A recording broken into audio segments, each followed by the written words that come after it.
Panibagong bagyo at low pressure area ang binabantay ngayon ng Pag-asa sa labas ng Philippine Area of Responsibility.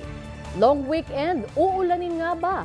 Ang update niyan alamin natin mula kay Pag-asa Weather Specialist Dan Villamil.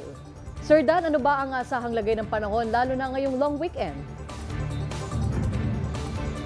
Magandang hapon sa ating mga taga-subaybay. Bagyong humina yung epekto ng habagat na kung saan nakaka-apekto ito sa ilang bahagi ng Hilaga at Gitnang Luzon. Gayunpaman, asan pa rin natin yung mga kaulapan at mga kalat-kalat na pag-ulan na may pagkulog at pagkidlat dito sa Ilocos Region, Apayao, Abra, Benguet, Batanes at Cagayan. Sa Metro Manila at nalalabing bahagi ng ating bansa, bagyong maulap hanggang sa maulap na papawari na ating inaasahan, may chance pa rin tayo ng mga biglaan at panandaliang pag-ulan na dot ng localized thunderstorms.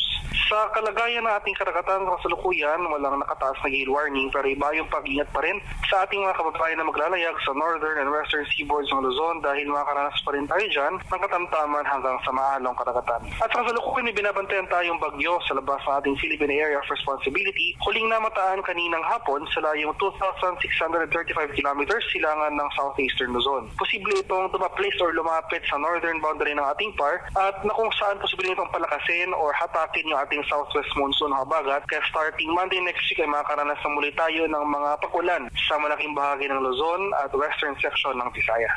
At yan lamang po ang latest mula dito sa Pag-asa Weather Forecasting Center, Dan Villamil. Maraming salamat Pag-asa Weather Specialist Dan Villamil.